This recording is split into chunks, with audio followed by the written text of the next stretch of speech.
Bueno, Juanse, no sé si te conté, cuando yo practico esgrima, o sea, yo practico esgrima, cuando se va a dar la señal de inicio del combate, es como que el corazón empieza taca, taca, taca. Cuando aparece el video, así en loop, me pasa exactamente lo mismo y no hay caso.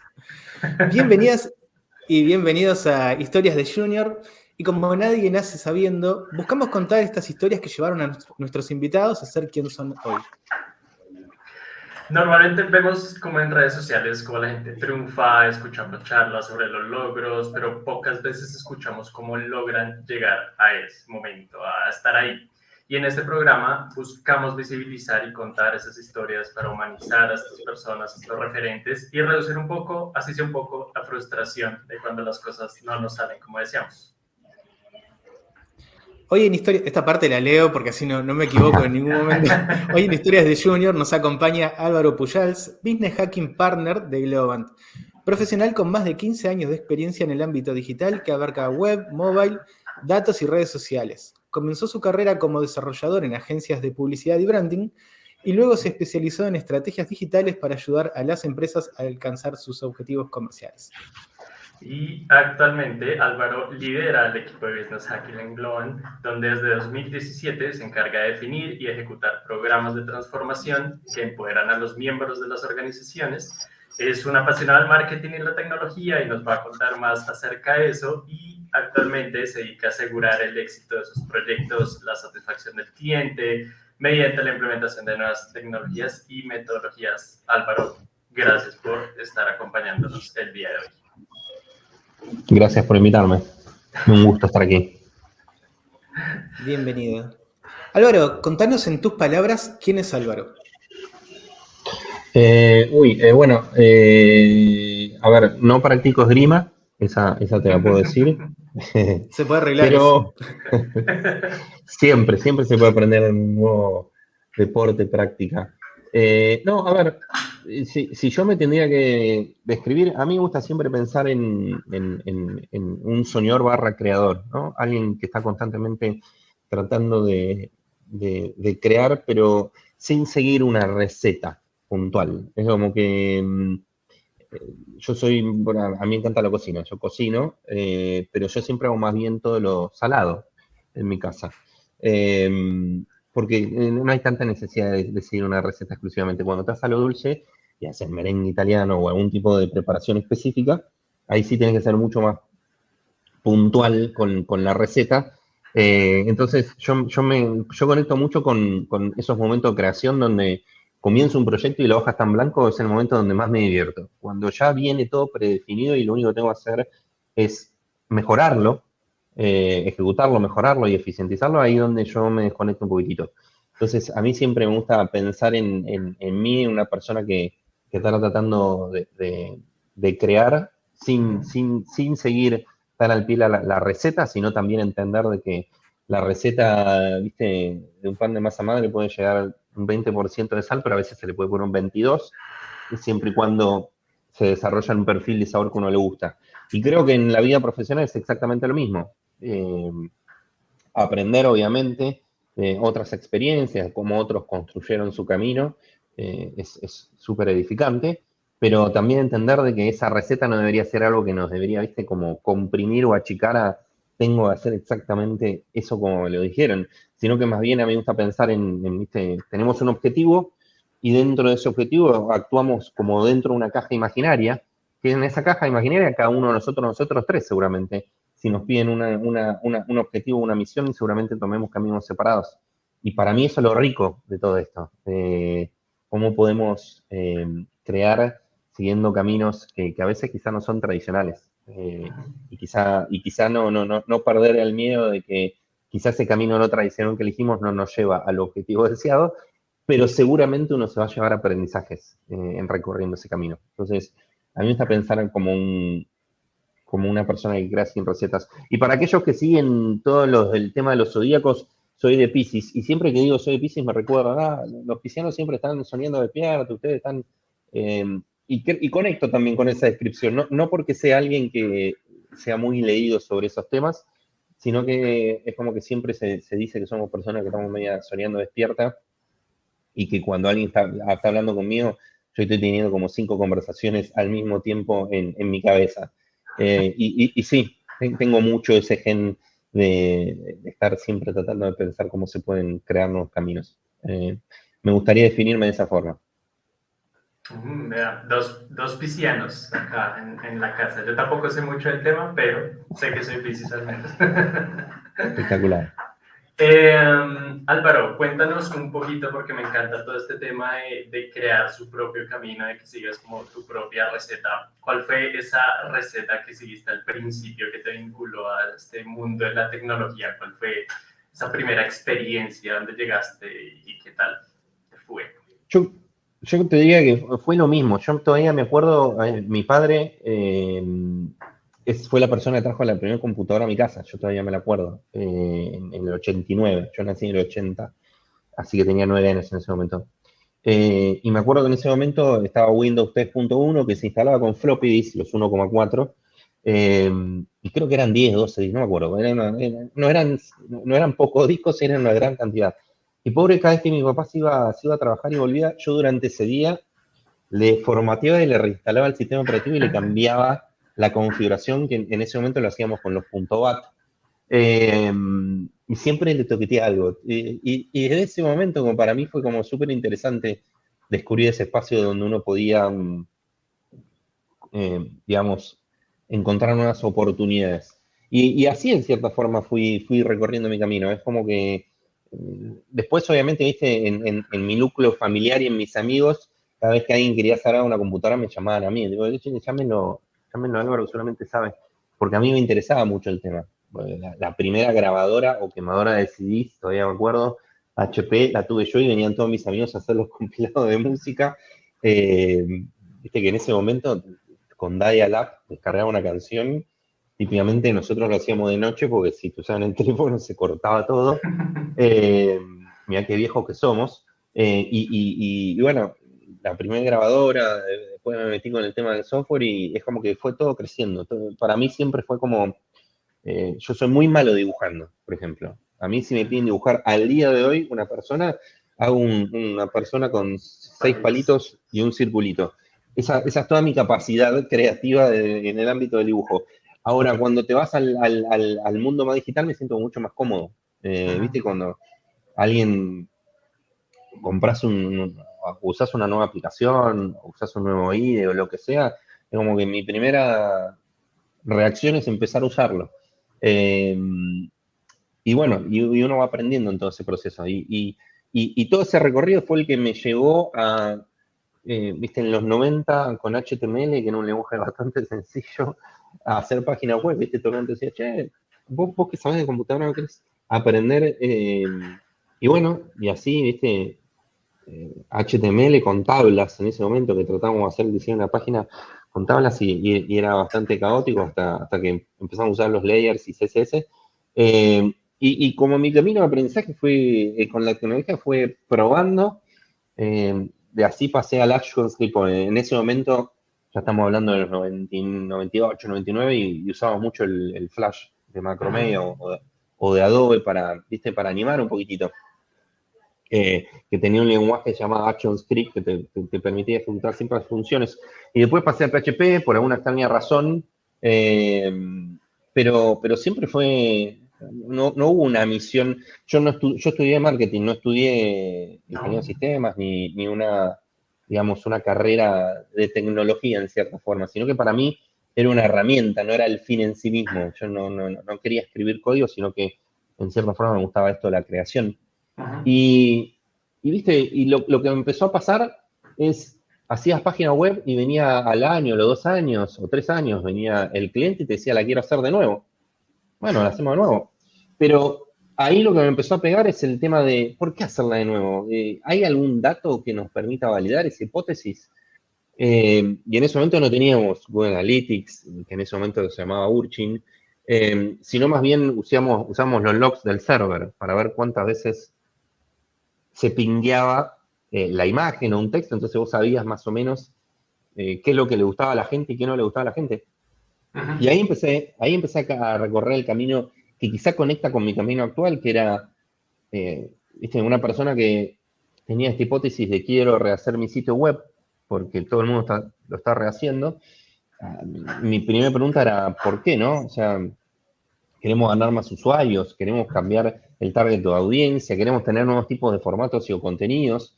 Y ahí es donde empecé en el mundo, digamos, de Web Analytics. Es como que ya en vez de estar tanto en el backend, pasé más al frontend a decir, bueno, a ver qué nos dicen las métricas, qué interesante. Vos tenés que pensar que estamos hablando cuando ahora es tan fácil de poner un pequeño código y listo, pero antes era un poquito más artesanal todo. Ni siquiera teníamos la capacidad de hacer MVTs o A/B testings, o sea, testeos de dos tipos o de multi-tipos que te permitaba, viste, validar la hipótesis. Si cambiamos el sitio web, ¿cuál va a convertir mejor? Y así, en cierta forma, fui recorriendo este camino, donde en un momento esta necesidad de crear o de desafiar un poquito me llevó de Web Analytics a ponerme un gorrito de consultor, porque en ese momento la pregunta era cómo mejoramos la conversión de un sitio web, cómo podemos mejorar la retención de los usuarios, cómo podemos mejorar la experiencia. Y eso todo me llevó a pensar, bueno, al final del día, esto tiene un objetivo de negocio. ¿Y cuál es ese objetivo de negocio? Y trabajar con las personas para decir, nosotros conocemos de tecnología, a nosotros nos encanta trabajar en proyectos tecnológicos, tratemos de entender cuál es la necesidad que vos tenés como negocio, como persona, como institución, y déjame a mí, en conjunto, tratar de desarrollar esa solución, que seguramente sea diferente a la que originalmente esta persona se imaginaba. Algo que nos debe pasar a todos en nuestro día como usuarios es, hay una app para todo, ¿viste? ¿Querés tomar un vuelo? Bajate mi app para hacer el check-in. ¿Te tomás otro vuelo? Bajate mi app para hacer el check-in.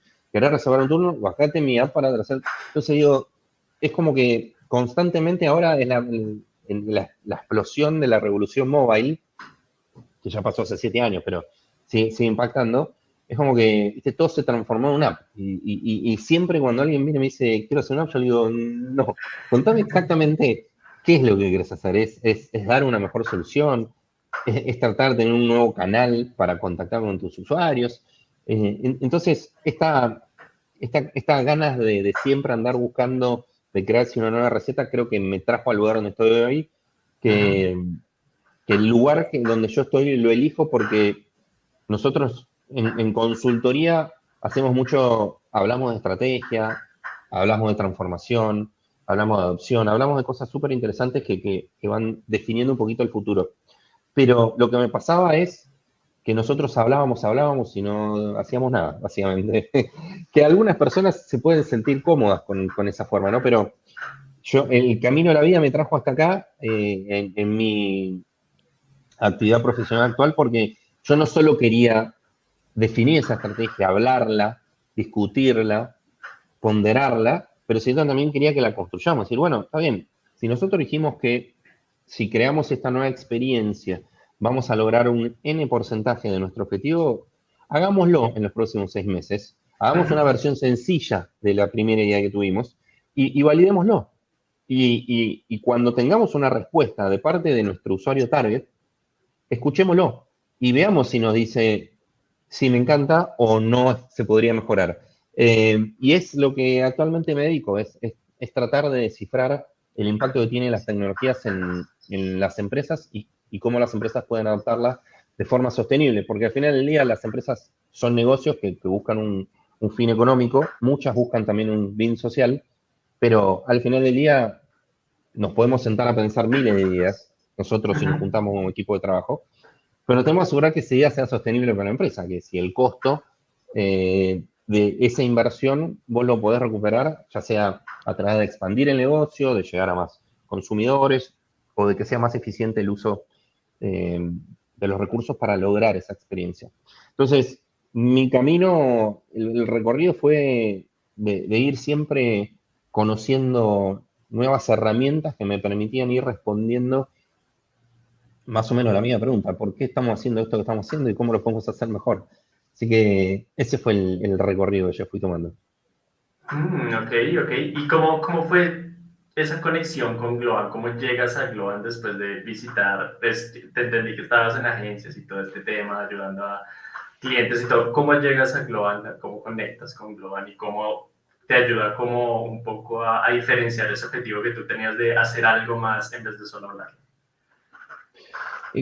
Casi que te diría que fue orgánico. Yo estaba viviendo en el exterior, por razones personales decidimos volver. Y yo había conocido a la empresa siendo argentino porque trabajaba en un conglomerado de agencias de publicidad que colaboraba bastante con Globant. Y a mí lo que me gustaba mucho, que Globant siempre remarcaba, ¿viste? Esto de innovación en escala, pero, ¿viste? Somos dreamers, pero somos doers también. Y me súper interesó porque yo venía de un mundo donde nosotros creábamos mucho, teníamos quizá la idea principal, pero luego esa idea terminaba siendo construida para los canales digitales por otras organizaciones. Y para mí, yo lo que sentía y siento al día de hoy, que vos podés definir una estrategia que puede ser buena o mala, porque una estrategia al final del día es definir un espacio donde vos querés jugar, que pensás que tenés las capacidades para jugar un buen partido. Yo sentía que en la ejecución o el desarrollo, la construcción de esa idea, también era parte de esa estrategia. Y en mi anterior espacio yo llegaba hasta el punto donde armábamos la presentación, se la presentábamos a las personas que tomaban la decisión, nos poníamos todos contentos, pero después eso se iba y seguía otro curso. Y siempre me quedaba con las ganas de ser, ¿qué pasaba? O sea, ¿estuvo bueno lo que pensamos? ¿Fue una estrategia correcta o no? Y uno se enteraba pasado muchísimo tiempo, porque uno cuando la estrategia la implementa el cliente no es información pública y uno se entera mucho después que se hicieron algunas de las cosas que uno había pensado. Entonces a mí lo que me llamó mucho de Globant es esta capacidad de no solo pensarlo, sino también la capacidad de implementarlo rápidamente y más importante, que aprender de esa implementación y que esa implementación de cierta forma sea parte propia de la creación de la estrategia misma original. Entonces este ciclo virtuoso de, está bueno de pensar, yo siempre digo que no se pueden hacer estrategias en el vacío, como que nos juntamos, ponemos 10 millones de post-its y pensamos las mejores ideas. Ahora, si esa idea no se la ponemos sobre la mesa a quienes las personas o grupos de personas que queremos que utilicen esa experiencia, ¿viste? Va a ser tan buena como la capacidad colectiva que tiene el equipo de trabajo. Entonces, a mí lo que me gusta es justamente, nosotros tenemos mucho esta visión de la estrategia hacia la ejecución y la ejecución hacia la estrategia, como es un ciclo. Entonces, cuando yo decidí volver, una persona que trabajaba en Globant se enteró de mi vuelta y me convocó un día, me dice, quiero que vengas a la oficina nomás. Eso fue todo. Yo fui un día a la oficina de Buenos Aires, en ese momento estaba en Laminar, en el piso 9, a hablar con una persona que me dijeron, sentate a hablar con esta persona que seguramente se van a entender. Esa persona ahora es mi amiga, porque ya han pasado 8 años de esa conversación, pero yo no fui a una entrevista de trabajo, yo fui a hablar un poquitito de cuál era mi visión de cómo se deberían construir los productos y las estrategias digitales en los próximos 10 años. Y esa conversación, me acuerdo que llego a la sala, me presentan, y era una hora, pero terminamos hablando como 4 horas, y me fui recién a las 6 de la tarde, y cuando me voy, la persona con la que me fue a encontrar me dice, bueno, ¿cuándo puedes empezar? Me dijo.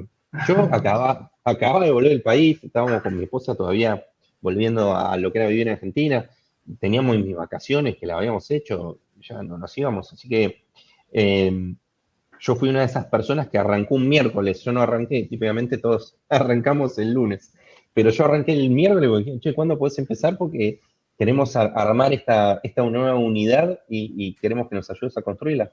Así que fue todo medio orgánico como fue sucediendo, no fue como que yo me postulé ni nada, sino que me fui sentando y fuimos articulando la idea de lo que queríamos construir y acá estamos. Así que la verdad que para mí fue todo un placer el proceso. Siguiendo un poco esta vuelta a la Argentina y entrando en Globant. Globant es una empresa que tiene un alcance global que se puede ver, o sea, miramos un partido de fútbol y vemos los carteles, vemos Fórmula 1, también vemos los carteles. ¿Qué se siente formar parte de una empresa con un impacto tan amplio? No, está buenísimo. A mí me encanta. De nuevo, es súper importante. Recuerden que yo le dije, a mí me encanta crear, entonces yo no soy una persona si de repente tomamos una decisión y quizás esa decisión nos damos cuenta que se podría haber tomado mejor de otra forma. Yo no me castigo tanto en el proceso de decir, che, podríamos hacerlo hecho diferente. Siempre trato de mirar hacia adelante. Entonces, hay una enorme responsabilidad en trabajar en varios de los proyectos que trabajamos porque tienen impactos a millones, en algunos casos a billones de personas. Y muchas veces nosotros somos una voz de referencia en términos de tecnologías emergentes. ¿Qué va a significar esa tecnología? ¿Qué va a significar AI? ¿Qué va a significar quantum computing cuando se puede encontrar un superconductor a temperatura ambiente? ¿Qué va a significar la robótica? ¿Cómo va a cambiar o cómo va a impactar en nuestra vida del día a día todas estas nuevas tecnologías? Entonces, no solo hay una gran responsabilidad, obviamente es súper interesante trabajar en proyectos que vos sabés que van a tener impacto bien grande.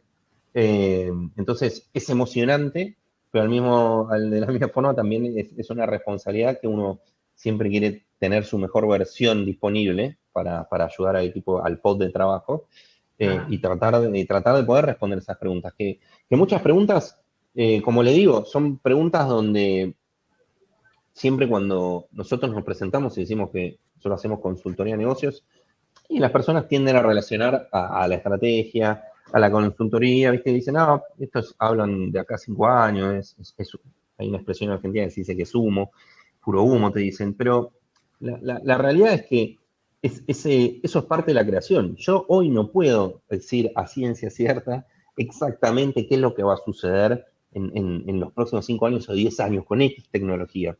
Yo lo que puedo hacer es generar un set de hipótesis en base a la información que tengo hoy. Obviamente tratando de desafiar y pensando de realmente hacer una forma diferente de hacer las cosas. Porque yo siempre cuento una historia que cuando en el 2010, 2012 estamos hablando de transformación digital, yo sentía que estábamos en el momento, viste, del CD. Porque las personas estaban agarrando una experiencia analógica que estaba en un cassette y la estaban pasando al CD, que está en un formato digital. Por lo cual la experiencia era digital, pero no había nacido digitalmente. O sea, no estaban pudiendo aprovechar todos los beneficios del CD simplemente agarrando un cassette y grabándolo en un CD, porque la calidad del sonido que te permite en ese momento tener el CD o ahora el formato digital, desde origen no era digital. Entonces, siempre digo de que lo difícil era tratar de no pensar en la transformación digital, ¿viste? Ser y parecer en yo tengo mi página web, me transformé. Bueno, pero todos los procesos que soportan esa página web son 4 personas con un Excel, porque entonces no hay ninguna digitalización. Lo que hay es un parecer digital. Pero la transformación digital realmente sucede si nosotros empezamos a considerar procesos punta a punta digital, donde quizá eso puede llegar a significar que ese proceso sea, digamos, eficientizado totalmente de forma digital y ya no exista. Como decir, che, yo antes para registrarme tenía que completar mis datos.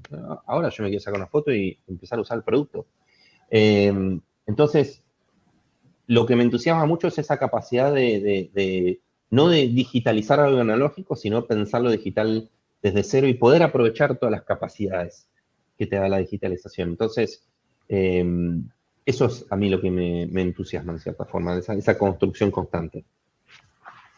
Todos los cambios, de hecho hablábamos un poco afuera de cámaras también sobre las revoluciones industriales y cómo va cambiando el mundo día a día. El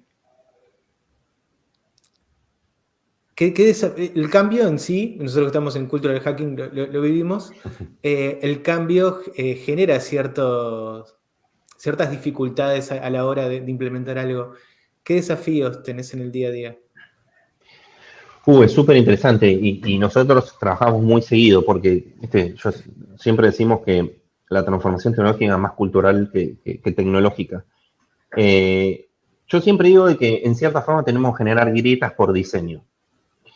Porque vos lo que tenés es un set de personas con un set de herramientas que tienen una conducta que vienen desarrollando quizás hace 15, 20 años y seguramente de forma exitosa, ¿no?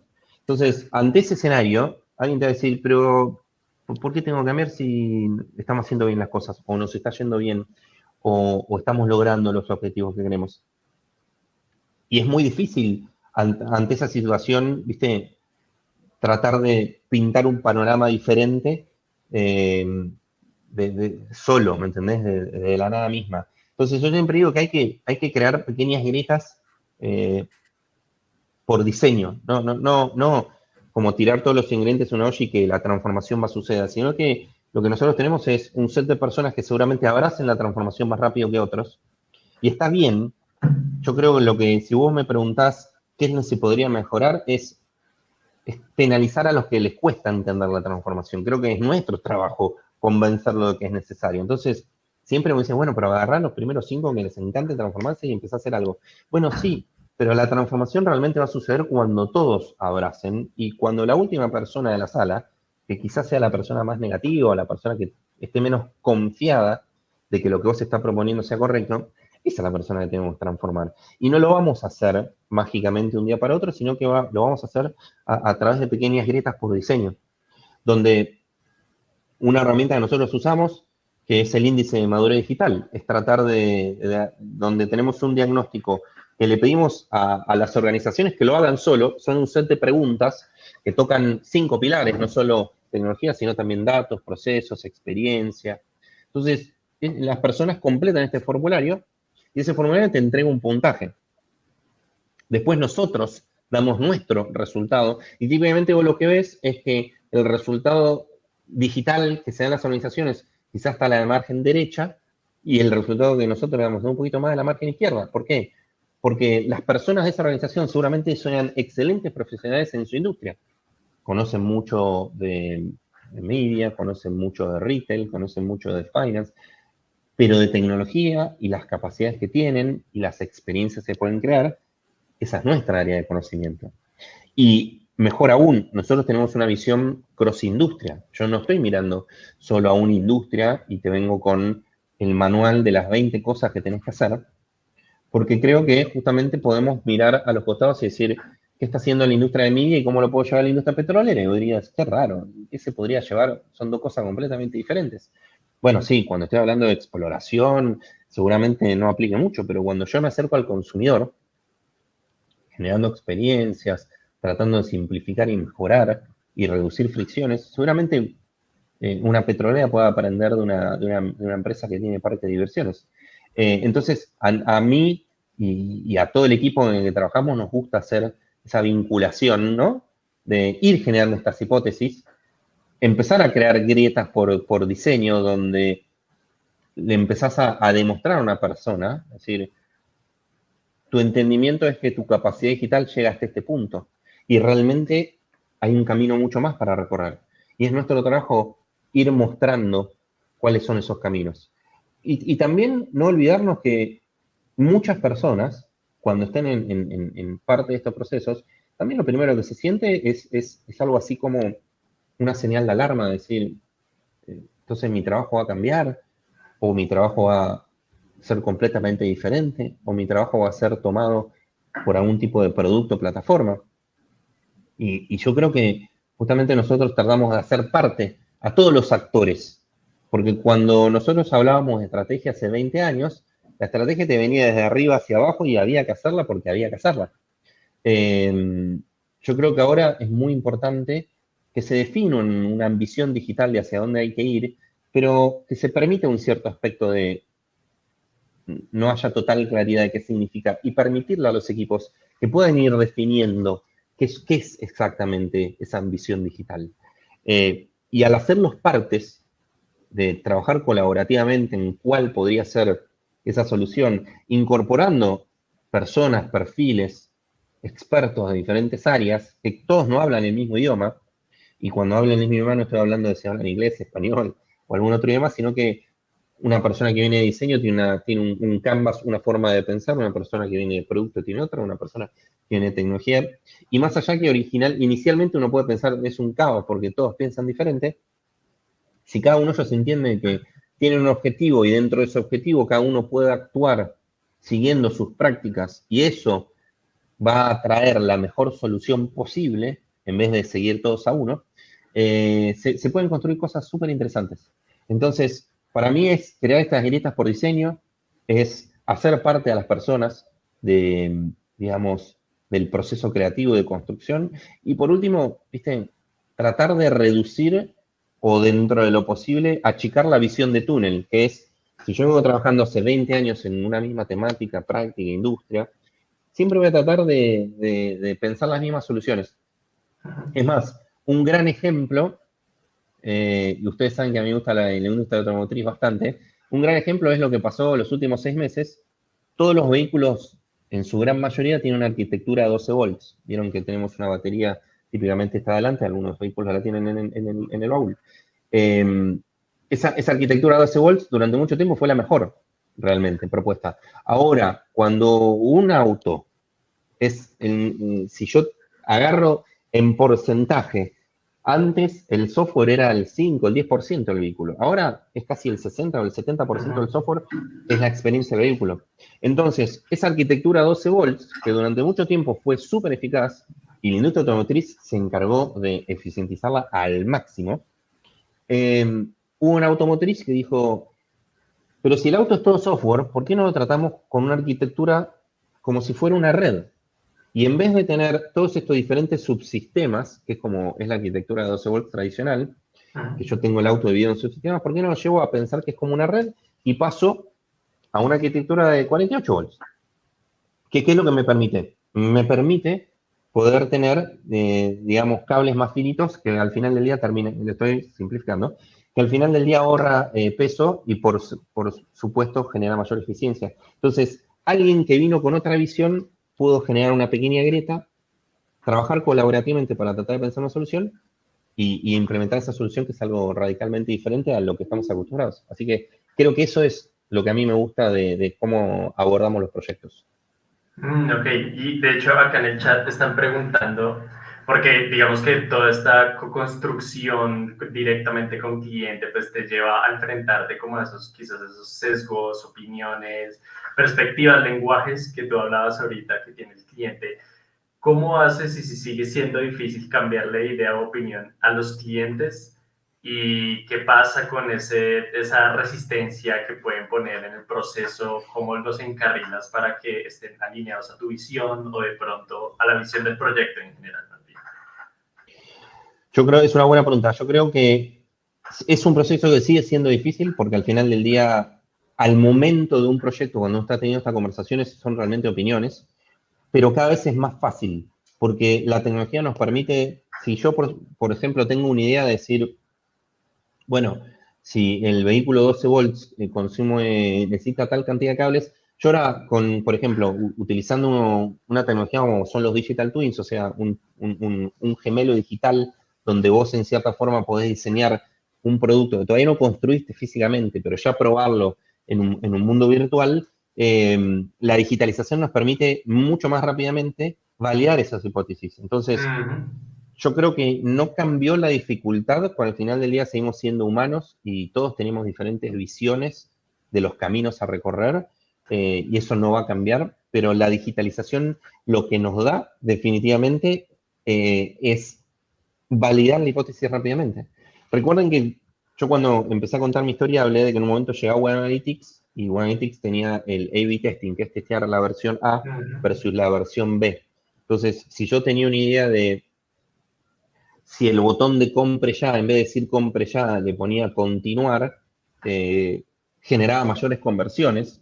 Lo bueno que la digitalización me permite en menos de, típicamente un A/B testing tratamos de correrlo 2 semanas para tener una muestra estadísticamente correcta y tener todos los días de la semana para poder comparar, pero yo en un muy corto periodo puedo validar esa hipótesis de si es el camino correcto o hay un aprendizaje. Entonces, al sumar herramientas colaborativas, hacer a las personas parte de la solución, al poder rápidamente validar esa hipótesis y decir, bueno, si vos pensás que continuar es mejor que compre ya, lo podemos probar porque no es un testeo que va a generar un impacto muy grande, y en 2 semanas ya podemos tener la respuesta. Lo que pasa, lo que nunca tenemos que perder es la capacidad de renunciar, ¿no? De mantener la humildad, porque si al final del día el dato nos dice que compre ya es mejor que continuar, eso es también lo que trae la digitalización, que es súper interesante, porque vos ahora el acceso al dato o la velocidad al dato lo tenés mucho más rápido. Entonces, esas ideas que mencionaba la pregunta, viste, que el cliente a veces viene con ideas medias raras o repetitivas. Yo ahora con el dato rápidamente puedo validarlo. Ahora, lo que tenemos es que sentirnos cómodos con ese dato y la respuesta que nos da. Y ahí es la parte más humana, ¿no? De tratar de acompañar a las personas a que vayan entendiendo de que nosotros antes trabajábamos creando soluciones desde la organización, no Globant, si no estoy hablando de clientes, los clientes trabajaban generando experiencias para los consumidores y en un momento se las desplegaban. Ahora lo que pasa es nosotros tenemos la capacidad de pensar esas experiencias, construirlas rápidamente, probarlas dentro de un muestreo pequeño, no necesariamente se la tengo que compartir a todos los usuarios, sino que puedo elegir un set de usuarios reducido y tener una respuesta objetiva. Después haremos la lectura que queramos sobre esa respuesta. Pero yo ahora puedo saber si continuar versus compre ya tiene mayor conversión. Y lo que esos pequeños experimentos te permiten, porque esos experimentos no son el final, pero te permite al final del día ir generando un lenguaje en común, ir generando confianza y que las personas y los clientes con los que trabajamos siguen teniendo los mismos desafíos en la vida diaria que tenemos nosotros. Todo el mundo quiere tratar de construir mejores productos, lograr sus objetivos. Entonces, lo que podemos a través de esta vía más colaborativa es de realmente construir estos productos, servicios o plataformas con feedback continuo. Y ese feedback continuo nos va a permitir ir rompiendo algunos de los preconceptos que todos tenemos. No es que el cliente es el que tiene más, todos tenemos. Entonces, lo vas rompiendo a través del dato. Entonces, sigue siendo difícil porque al final del día somos todos seres humanos y todos queremos tener la mejor idea, pero lo que sucede ahora es que la idea no es una persona trabajando solo en una hoja y en papel creando la bombita, sino más bien ahora es todo colaborativo, es todo expansivo y uno lo puede validar rápidamente. Entonces, sigue siendo un desafío porque somos personas, pero la digitalización de la tecnología nos permite llegar más rápidamente a poder dirimir esas dudas cuando las tenemos en los proyectos.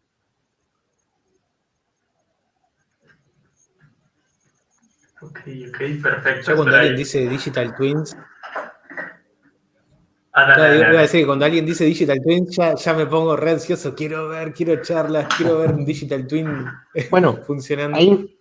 Hay una historia súper interesante de que hay una marca de autos muy, muy conocida que está basada en Múnich, que iban a construir una fábrica súper tecnológica y que obviamente tenía un alto costo.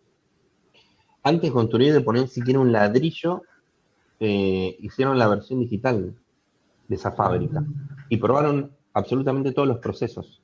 Eso no significa que cuando construyan la fábrica no va a haber aprendizajes, pero el camino que recorrieron es antes de que físicamente esté ese lugar produciendo vehículos, lo probaron en un entorno digital, hicieron que todas las personas, los operarios que iban a operar los diferentes mecanismos, lo prueben y seguramente hubo aprendizaje dentro de eso. Entonces, viste, nos está pasando mucho que estamos empezando a resignificar cosas tan sencillas como, por ejemplo, una foto. ¿Qué es una foto? Antes para mí una foto era una cámara con 36 fotos en un rollo y cuando hacían clic, eso era todo lo que pasaba. Ahora con GenAI, una foto, si yo me la saco y el fondo no me gusta, lo puedo cambiar instantáneamente. Entonces, cuando yo estoy viendo esa foto, ya no necesariamente es lo que era antes. Entonces, también estamos entrando en esta etapa que estamos resignificando cosas tan sencillas como qué es una foto. Pero nada, es súper interesante. La digitalización, en cierta forma, para mí, es algo que viene a aumentar las capacidades. A veces uno tiende a caer en caminos de pensar de que va a haber un reemplazo, la capacidad que nosotros tenemos hoy como seres humanos para crear, para pensar, para idear, es infinitamente mayor que la que teníamos hace 50 años. Y creo que vamos en ese camino, nosotros creando y obviamente aprendiendo, aumentado por la tecnología. Seguramente varios procesos que hacíamos en el pasado, que eran manuales o repetitivos, tiendan a digitalizarse y en un sentido quizá ya no ser parte, ya el proceso es parte de la digitalización. Pero creo que justamente nosotros, lo que nos diferencia como especie es esa capacidad de imaginarnos y dilucidar y para mí la tecnología viene a aumentar un montón nuestras capacidades de cómo crear, construir o pensar ideas. Por eso Digital Twin es un tema que a mí me parece súper interesante. Ok, y yo acá me voy a volver un poquito más trascendental, pues, porque quiero preguntarte para ti, ¿qué es el éxito? Para Álvaro, ¿qué es el éxito? ¿Cómo es el éxito de forma personal, de forma profesional o en conjunto, como quieras responder a él? Fue re difícil, porque como ustedes dijeron cuando comenzaron, viste, las redes sociales han generado esta visión de túnel al final del día de que todo el mundo es exitoso en su micro universo, ¿no? Eh, y aparentemente éxito es solo hacer las cosas bien. Éxito es tener un tipo de auto, es poder viajar por determinados lugares, o tener un tipo, o un título, o un rol antes que mi nombre. Y creo que para mí, para Álvaro, creo que tenemos que empezar a ponderar mucho más el camino que el destino, ¿no? Como éxito. Entonces, para mí éxito es haber podido trabajar en un proyecto donde realmente, independientemente del resultado final, obviamente, si el resultado final es positivo, nos vamos a sentir aún mucho mejor. Pero creo que también la capacidad de en ese camino crear, porque en cada proyecto nosotros hacemos, uno puede pensar un nuevo framework, uno puede pensar una nueva forma de abordar un problema, uno puede pensar una nueva forma de resolver un problema, que quizá necesariamente el resultado objetivamente, quizá no se consiguió el resultado que tenía el proyecto, que el resultado era hacer A, B y C, y se logró F. Entonces, yo creo que siempre tenemos que tratar de ver el vaso medio lleno y entender de que quizá no se logró el objetivo deseado, que es lo que típicamente se define como éxito. Si vos viste A y C A, creo que definitivamente cada vez que uno se inicia un proyecto en la vida profesional, aparecen variantes o subproyectos, que quizá es, creamos un framework, que quizá es, encontramos una nueva forma de hacer las cosas, y para mí eso sucede cuando el equipo trabaja unido, con un bien común, que tiene un lenguaje en común, y todos están, digamos, a la misma altura. Eso para mí es éxito, en mi vida profesional. En mi vida personal, yo creo que éxito, yo trato siempre de pensar en pequeñas cosas, no ¿viste? En grandes objetivos, sino, ¿viste? Éxito es poder tener un buen día, poder relacionarme bien con las personas hoy. Mañana obviamente va a ser otro desafío. A veces perdemos mucho de ver a la distancia de que el mañana lo estamos construyendo hoy y no es fácil que todos mis días sean buenos. Entonces, para mí éxito es poder tener un buen día, disfrutarlo, compartirlo y vivirlo al máximo. Ya eso seguramente en los próximos 5 años me va a llevar a conseguir mis objetivos. Y típicamente la persona me va a mirar de afuera y va a pensar que yo soy una persona exitosa. Por eso para mí siempre comienza más del día al día. Pequeños éxitos para alguien que quizá tuvo una experiencia laboral que no funcionó o tuvo una experiencia personal que no funcionó, es que no es construir la próxima compañía, es ir de pasito, es ir hoy, hacer lo que quería hacer, hoy conocer algo nuevo, hoy salir de mi zona de confort. Para mí mucho éxito es llevarme a lugares donde me siento incómodo. El otro día estábamos conversando con un compañero que nos tocó dar una charla al mismo tiempo en 2 salones diferentes ante 500 personas. Y yo llego a la charla y estoy un poquito nervioso. Siempre que doy una charla me pongo nervioso porque son 500 personas. Es bastante.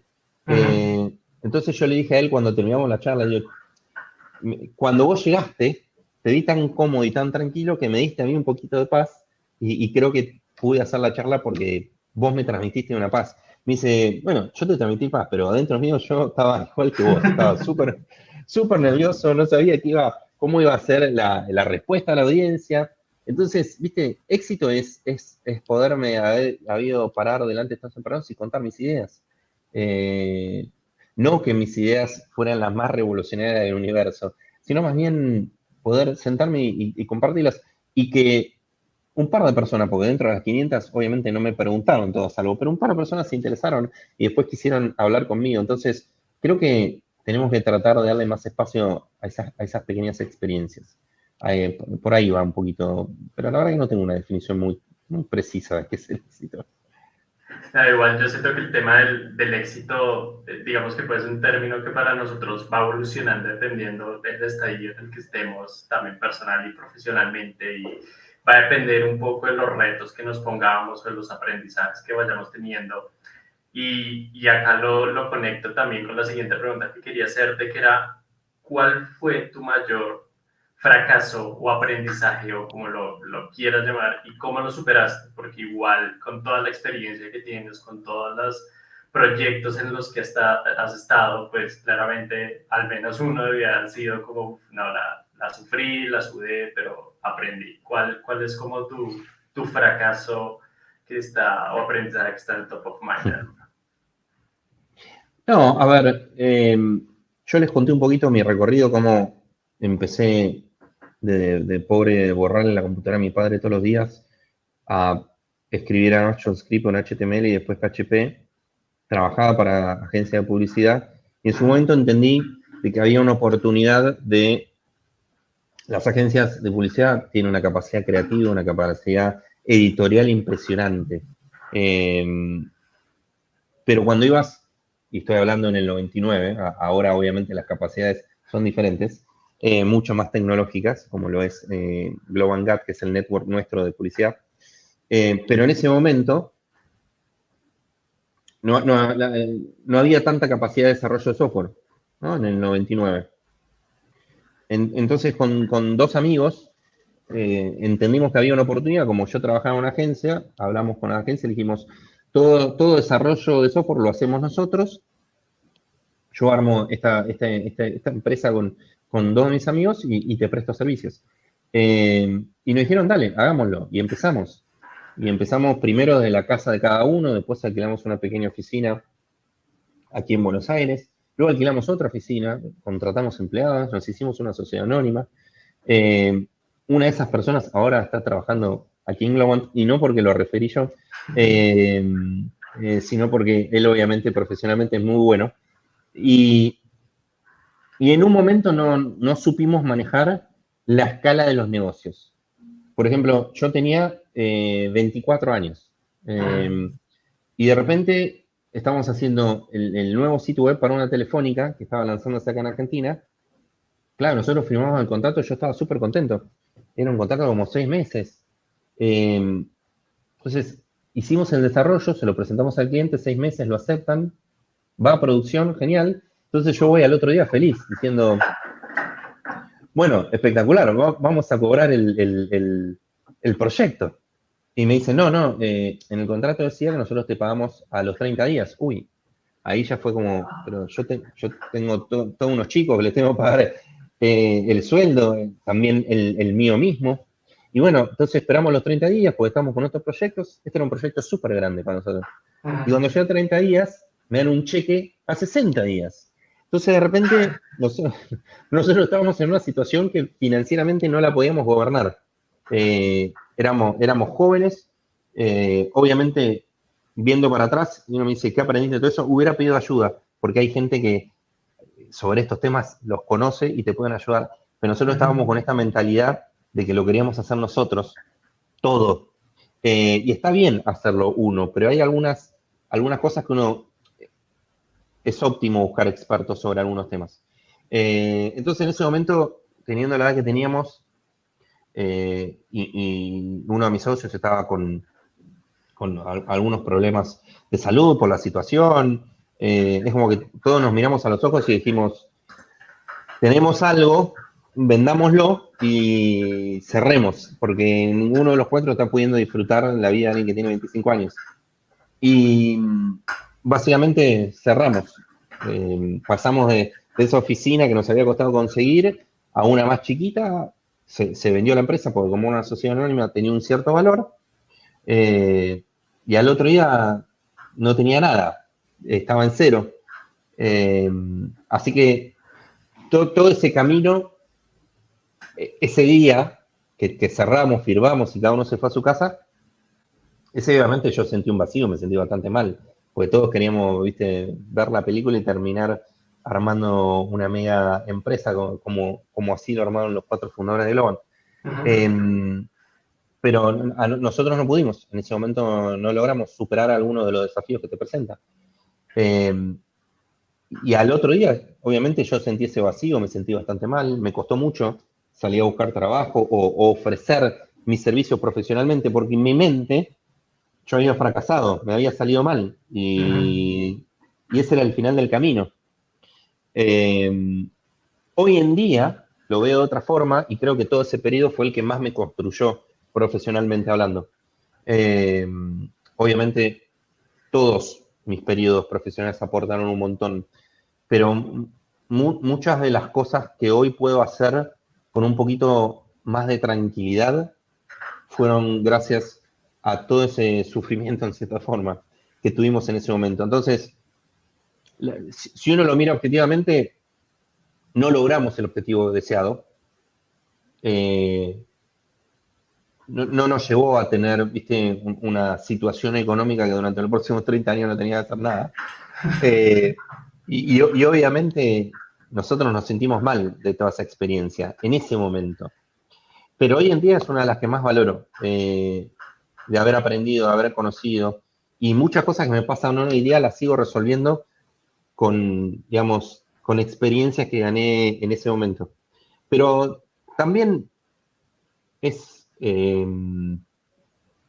era parte del camino que yo tenía que correr. Y traerme hasta acá para yo disfrutar las cosas que a mí me gustan. Para mí es súper importante conocerse uno mismo. Hay personas que les gustan algunas cosas, a otros les gustan algunas otras, no a todos nos va a gustar lo mismo.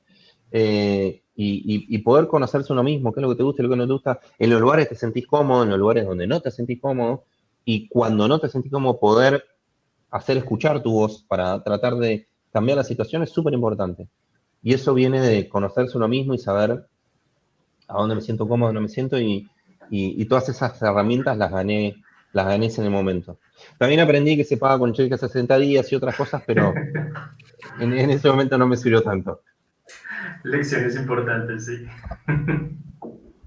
Bien, acá en el medio se estuvo armando un poco, me vieron mirando mucho para abajo porque estaba mirando el chat, se armó como un mini debate alrededor de la situación del mercado laboral. Relacionado a esto, ¿qué consejos le darías a alguien que está comenzando? Justamente hablábamos de historias de junior, queremos contar esas historias a gente que consideramos junior. ¿Qué consejos le darías al junior que está comenzando? O gente que incluso en otros programas ha pasado, gente que reinventó su carrera, cambió radicalmente de rubro y de repente con 35 años estaban empezando en la tecnología. ¿Qué consejos le darías? Yo lo que diría, y fue uno de los aprendizajes que yo me llevé de esta experiencia, les cuento, digamos, ya sea porque uno está comenzando su carrera o porque la está cambiando, el ejemplo que vos diste, que se da bastante, hay que rodearse de expertos, hay que rodearse y crear una comunidad de personas que, no que tengan objetivos en comunes, porque no sé si eso se puede lograr, pero definitivamente que tengan visiones similares y que quieran hacer. Entonces, yo cuando le conté la historia de mi fracaso, en cierta forma nosotros queríamos hacer todo porque, ¿viste? Tenemos esta forma de pensar, de decir, la tecnología va a cambiar radicalmente el mundo, si yo uso las mismas recetas no vamos a llegar al fin, entonces hagamos todo nuevo y empecemos todo de cero. Lo cual está buenísimo porque aportás diferentes puntos de vista nuevos. Pero también hay algunos aspectos que no hay que transformarlos y que hay que simplemente llevarlos a cabo. Entonces, cuando uno se rodea de expertos en esos momentos, no es que estás cediendo diciendo, no, yo quiero hacer todo, quiero construir mi empresa, o quiero armar mi startup, o quiero hacer mi canal, o quiero hacer lo que cada uno quiera hacer. Es muy importante decir, yo soy bueno haciendo contenido, o yo soy bueno creando, o yo soy bueno, cada uno se siente cómodo en alguna actividad. Armarse un buen equipo de trabajo es súper importante. Que uno inicialmente cuando está recorriendo sus primeros años trae ideas, trae ganas, pero también se tiene que empapar un poquito de aquellos expertos que conocen sobre una temática. Pero no porque simplemente venga el experto y te diga, hace esto y vos lo hagas y lo repitas, sino que puedas tomar el aprendizaje que te puede aportar esa persona. Es decir, mira, el método de pago típicamente es básicamente financiado, donde no te pagan al día que terminas el proyecto. No seas tan infantil en pensar que va a suceder así. Pero yo en su momento lo pensé así. Ujú. Entonces, rodearse de expertos y armar un buen equipo de trabajo es uno de los mejores consejos, que estoy medio repitiendo consejos de otras personas, pero vos cuando empezás un emprendimiento, yo con estos dos amigos que te digo, estábamos las 24 horas juntos, porque todo era ese proyecto. Y si vos empezás a recorrer un camino con personas que quizás no tienen ese fin, porque el camino tiene que ir cambiando un poquito, pero no tiene ese fin, seguramente se empiecen a generar tensiones que sean difíciles de recuperar. Entonces, a las personas que uno elige para recorrer el camino es súper importante. Hay que rodearse de personas que tengan esa visión o ambición similar a la que uno tiene. Y segundo, hay que pedir ayuda con aquellas personas que ya recorren un camino. Y lo más importante, lo que yo aprendí es que ese pedido de ayuda no necesariamente es una renuncia o es como decir, no, bueno, estoy perdiendo, ¿no? Al revés, me estoy acelerando porque esta persona que sabe sobre esta temática seguramente me pueda brindar muchísimo más para que yo la próxima vez que lo haga, que lo voy a hacer seguramente a mi forma, pero voy a aprender muchísimo de los comentarios o las sugerencias que me hicieron los expertos. Entonces, no verlo como una renuncia, digo, no, yo tengo que hacer todo. No. Armar un buen equipo y rodearse de expertos, no para repetir, sino para nutrir, creo que es lo que yo saqué de esa experiencia. Así como dos grandes temas macro. Ok, perfecto. Y bueno, digamos que en todo este tema de rodearse de expertos, ahí ya por puro chisme mío también quiero saber en qué proyectos así muy interesantes estás trabajando actualmente. No sé si no sé, están relacionados con AI o algo por el estilo, que obviamente es como algo que más fuerza está generando ahorita en el mercado, pero algo que nos puedas contar, obviamente, que compartas y con la audiencia de proyectos, de iniciativas en las que estés vinculado ahorita en este momento. A ver, según vos dijiste, ChatGPT fue como la campaña de marketing más grande del mundo de Generative AI. Y a nosotros nos trajo muchísimas oportunidades, pero también algunos desafíos, porque todo el mundo piensa que AI es Gen AI, pobre, todo el equipo de expertos engloban, está Deep Learning, Shadow Models. AI es mucho más que Gen AI, entonces es difícil porque el cliente fue a una conferencia, vio un video, escuchó a un amigo, de la forma que se enteró viene y dice, yo vi ChatGPT, quiero hacer lo mismo en mi organización. Entonces, muchas veces, durante los últimos 6 meses nos ha pasado que alguien piensa que la solución es como armar un ChatGPT. Si yo soy una empresa que hace chocolate, yo tengo que armar el ChatGPT chocolatero, que le va a responder todas las preguntas que tienen todas las personas que producen el chocolate instantáneamente y va a ser la mejor respuesta siempre.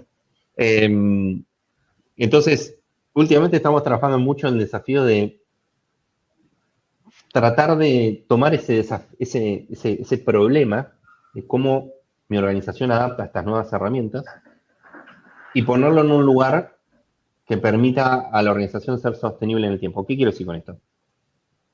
Una organización típicamente está dividida en diferentes áreas funcionales. Tiene un equipo de marketing, un equipo de finanzas, un equipo de people o HR, tiene un equipo de ventas, tienen todas diferentes funciones de negocio. Entonces nosotros lo que decimos es, el impacto de AI, no solo tiene AI, el impacto de AI en cada una de esas funciones de negocio va a ser diferente. Y nosotros tenemos un framework propio donde pensamos 4 estadios de AI. Es decir, bueno, ok, entendamos en cada una de estas unidades de negocio cuáles de los 4 estadios de AI pueden generar mayor impacto, como si fuera un juego de damas, porque el tablero es igual, lo pensamos como un checkerboard, y tratamos de decir, bueno, para marketing, AI va a venir más para la creación de contenido, va a ser más para la distribución de contenido, va a ser más para diferentes categorías. Y tratamos de ayudar al cliente a evitar caer en la trampa de pensar que la solución es ChatGPT by mi chocolatería, sino más bien entender en cuáles de esas funciones de negocio y cuáles van a ser los procesos específicos que van a poder ser optimizados por AI. Pero siempre, de nuevo, viendo AI como alguien que viene a aumentar nuestra capacidad y no que viene a reemplazar personas, sino que seguramente vas a trabajar cercanamente. Entonces, el desafío más grande que tenemos hoy es tratar de ayudar a las empresas a que adopten AI.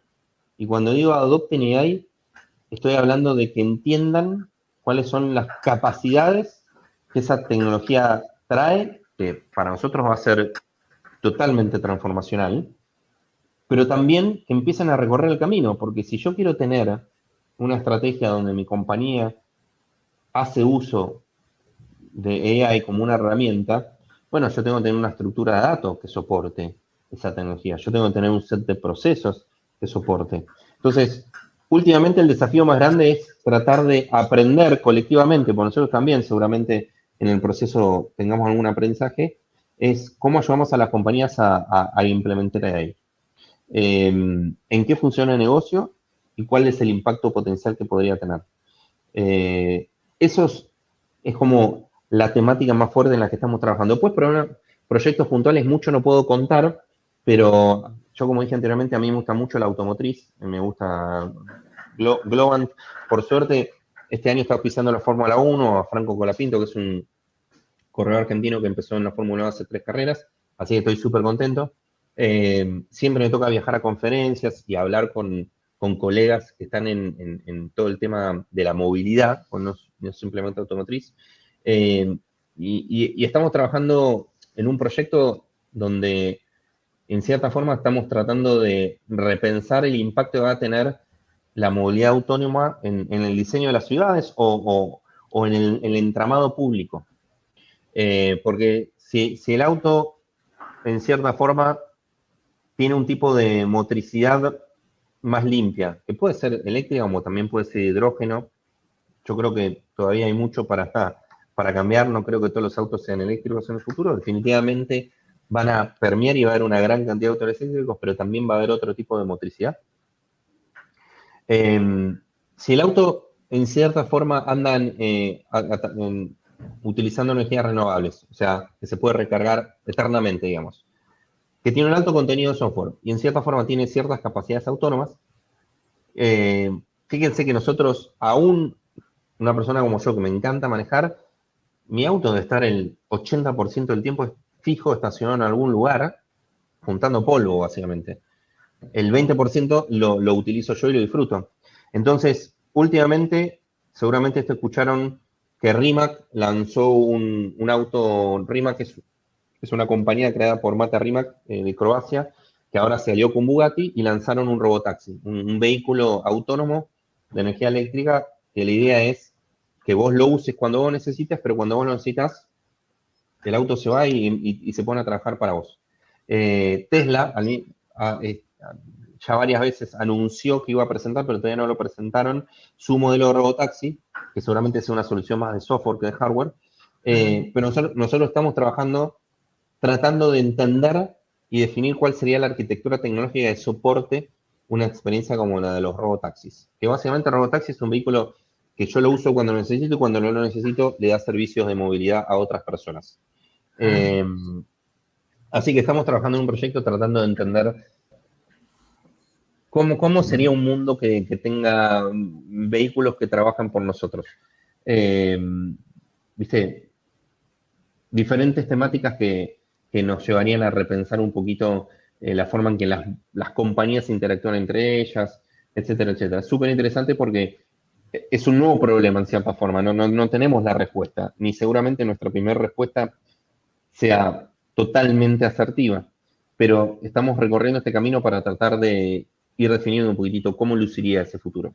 Así que yo me siento súper contento porque se mezclan, digamos, dos temáticas que me interesan mucho, todo lo que es la creación y lo que es la movilidad en un solo lugar. Hablamos un poco también fuera de cámaras. Un amigo, colega en común, fue el que me dijo que te gustaban mucho los autos, entonces agregamos esta pregunta y se dieron algunas charlas bastante interesantes antes de arrancar el programa. volviendo, ¿no?, a la industria automotriz, a estos vehículos eficientes, menos contaminantes. Hablabas también ahora de los robotaxis. ¿Cómo visualizás esta industria en el futuro? Y te agrego, ¿no?, con lo que comentaste fuera de cámaras, el impacto que puede tener también.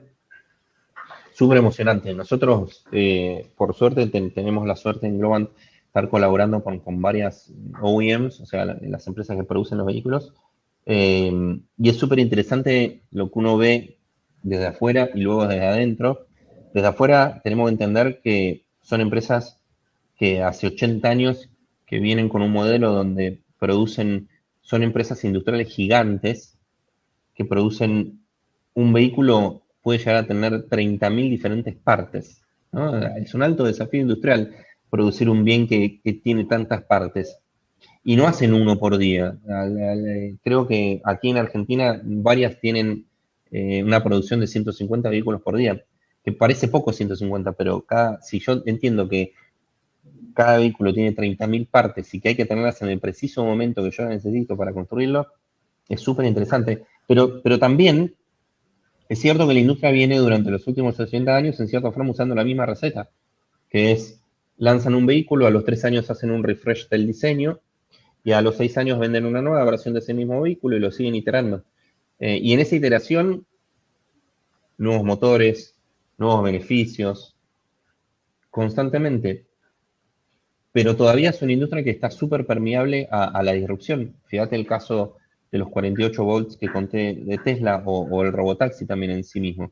Entonces, es una industria que tiene una capacidad de manufactura impresionante. Yo he tenido la suerte de visitar diferentes plantas, diferentes automotrices, y hay unas plantas que directamente son ciudades. Hay una historia muy cómica que hay una planta de Volkswagen en Alemania que lo que más produce esa planta son salchichas, no vehículos. Y las venden en los supermercados si la querés comprar, porque tienen que alimentar a todos los trabajadores. Entonces, algunas de ellas son ciudades, son enormes. Y es una industria que en cierta forma sufrió ciertos desafíos en los últimos 10 años en términos de el uso de combustibles fósiles. Algunas compañías, viste, tocaron las estadísticas. Entonces, es una compañía que sufrió varios golpes, que históricamente tiene una capacidad industrial y manufactura gigante, pero que cuando uno se sienta en un vehículo, viste, lo digital es como que parece que lo están pegando con cinta, ¿no? Hay una pantallita nueva acá.